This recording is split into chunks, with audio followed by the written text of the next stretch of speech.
The regiment here delivered the opening fire of the infantry in the Battle of Gettysburg in the forenoon of July 1st, 1863.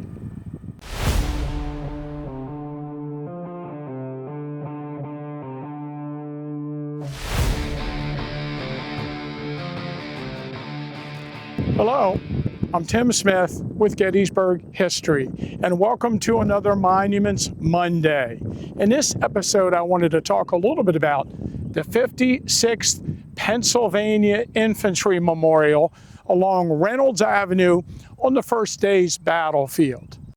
First of all, this monument, which was dedicated on September 11th, 1889, Pennsylvania Day on the Gettysburg battlefield, is the only one of two entirely bronze memorials on the entire Gettysburg battlefield. Of course, it does have a granite base, but this one and the monument to the 10th Pennsylvania Reserves at the base of Big Round Top are really the only two monuments that are almost completely bronze.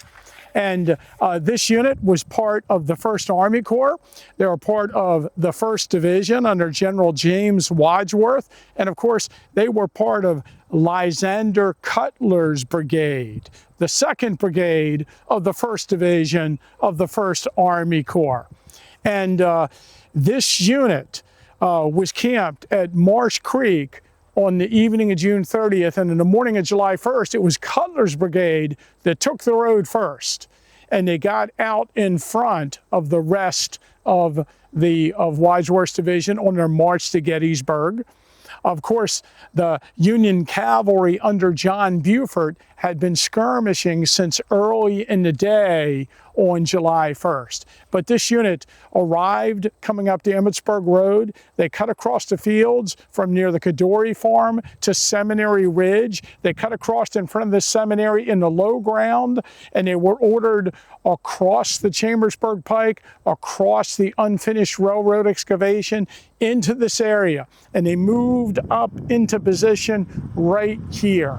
And initially, it was the 56th Pennsylvania and the 76th New York with Lysander Cutler, who arrived and immediately in their front were part of Joseph Davis's Mississippi and North Carolinians. And the 56th Pennsylvania got into line first, and they fired a volley into Davis's brigade, thus firing the first infantry volley of the battle. And that is noted on the monument. And I'd like to mention that Lysander Cutler actually wrote a letter to Governor Curtin of Pennsylvania on November 5th, 1863, about 4 months after the battle, describing the situation. And he decided to bring it to his attention because he noticed in the papers the proposition for the National Cemetery at Gettysburg. I am reminded that I've neglected a duty which I owe to one of your regiments, the 56th, and its brave commander, Colonel J. William Hoffman. That regiment is in the 2nd Brigade of this division and was at the time under my command. It was my fortune to be in the advance on the morning of July 1st. When we came upon the ground in front of the enemy, Colonel Hoffman's regiment, being the 2nd in the column, got into position a moment sooner than the others. The enemy now advancing in line of battle with an easy musket range.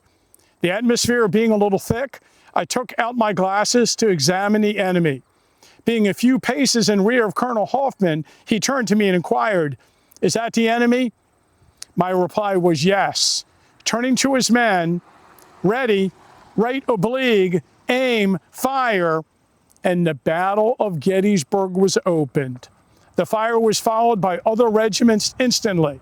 Still, that battle on the soil of Pennsylvania was opened by her own sons. And it is just that it should become a matter of history.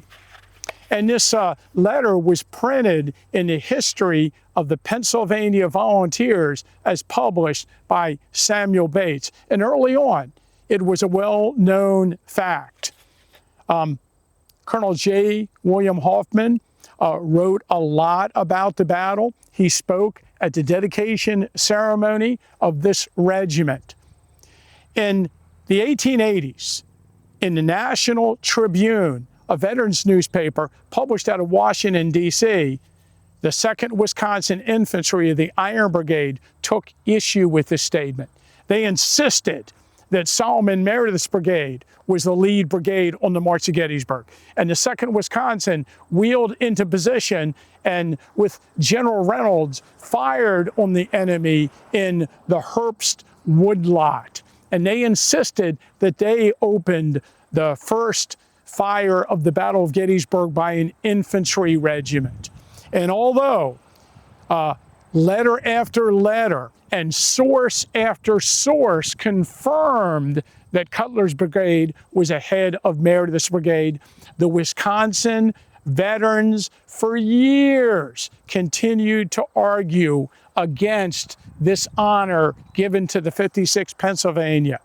And so when it came to put up monuments in the late 1880s, the state of Pennsylvania made sure that that quote was on the front of the memorial for all to see.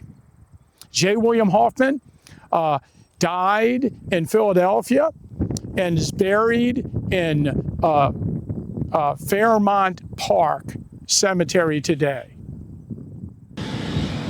Thanks for watching. And if you like the content that we put on our YouTube channel, please like and subscribe and hit the notifications bell so you can learn of our upcoming videos.